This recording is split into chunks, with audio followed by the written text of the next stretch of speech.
संत लूकस लिखित सुसमाचार अध्याय 14 वचन संख्याएं 25 से 33 तक। ईसा के साथ साथ एक विशाल जनसमूह चल रहा था। उन्होंने मुड़कर लोगों से कहा, यदि कोई मेरे पास आता है और अपने माता पिता, पत्नी, संतान, भाई बहनों और यहाँ तक कि अपने जीवन से बैर नहीं करता, तो वह मेरा शिष्य नहीं हो सकता। जो अपना क्रूस उठाकर मेरा अनुसरण नहीं करता, वह मेरा शिष्य नहीं हो सकता। तुम में ऐसा कौन होगा जो मीनार बनवाना चाहे और पहले बैठकर खर्च का हिसाब ना लगाए और यहाँ ना देखे कि उसे पूरा करने की पूंजी उसके पास है? कहीं ऐसा ना हो कि नींव डालने के बाद वह पूरा न कर सके और देखने वाले यह कहे और उसकी हंसी उड़ाने लगे, इस मनुष्य ने निर्माण कार्य प्रारंभ तो किया, किंतु यह उसे पूरा नहीं कर सका। अथवा कौन ऐसा राजा होगा जो दूसरे राजा से युद्ध करने जाता हो और पहले बैठकर यह विचार ना करे कि जो 20,000 की फौज उसके साथ उस पर चढ़ा आ रहा है, क्या वह 10,000 की फौज से उसका सामना कर सकता है? यदि वह सामना नहीं कर सकता, तो जब तक दूसरा राजा दूर है, वह राजदूतों को भेजकर संधि के लिए निवेदन करेगा। इसी तरह तुम में जो अपने सब कुछ नहीं त्याग देता, वह मेरा शिष्य नहीं हो सकता। यह है प्रभु यीशु ख्रिस्त का पवित्र सुसमाचार। हे ख्रिस्त, तेरी स्तुति हो।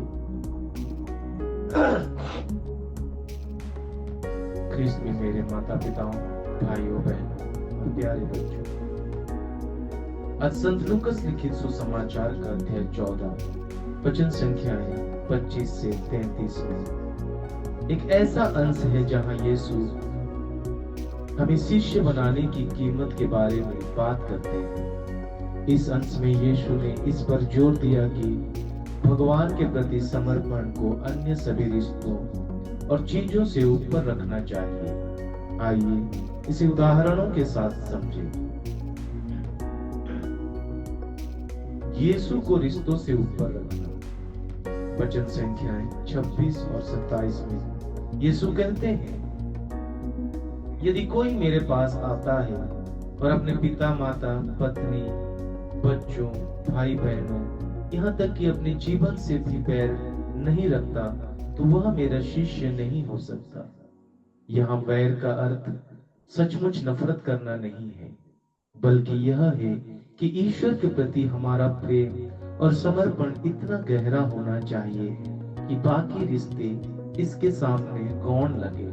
उदाहरण के लिए, यदि किसी व्यक्ति के परिवार वाले उसे किसी ऐसी चीज के लिए मजबूर करते हैं जो उसके विश्वास के खिलाफ हो, तो एक सच्चा शिष्य वही कहेगा जो उसे सही लगे, भले ही उसे अपने प्रियजनों से अलग होना पड़े। कीमत का अनुमान लगाना। वचन संख्याएं 28 से 30 में यीशु ने शिष्यत्व की तुलना एक निर्माण कार्य से की है, जहां एक व्यक्ति पहले अनुमान लगाता है कि क्या उसके पास उस कार्य को पूरा करने के लिए पर्याप्त संसाधन है। इसका मतलब है कि शिष्यत्व में बिना सोचे, बिना समझे कदम नहीं बढ़ाना चाहिए। इसके लिए संपूर्ण समर्पण की आवश्यकता होती है। ऐसे एक व्यक्ति डॉक्टर बनने से पहले सोचता है कि उसे कितने सालों की पढ़ाई, खर्च और प्रयास की जरूरत होगी। वैसे ही यीशु का अनुयायी बनने से पहले यह सोचना चाहिए कि इससे जुड़े चुनौतियों और बलिदानों के लिए वह तैयार है या नहीं। सब कुछ त्यागने की इच्छा।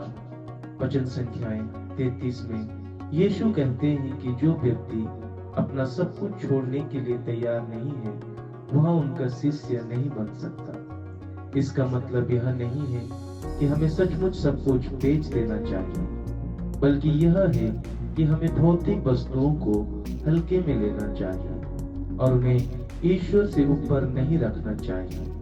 उदाहरण के लिए एक सफल व्यवसायी से यह अपेक्षा की जा सकती है कि वह अपने काम में ईमानदारी बनाए रखे, चाहे इससे उसे आर्थिक नुकसान ही क्यों ना हो। ऐसा व्यक्ति अपनी आस्था को भौतिक सफलता से ऊपर रखता है। संक्षेप में इन वचनों में यीशु ने इस बात पर जोर दिया कि उसने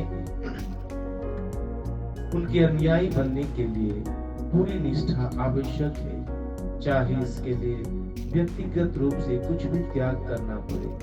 शिष्यत्व को गंभीरता और विचारपूर्वक स्वीकार करना चाहिए और इसके लिए अपने विश्वास को हमेशा सबसे ऊपर रखना चाहिए। यह है प्रभु यीशु ख्रिस्त का पवित्र सुसमाचार का सारांश। आमीन।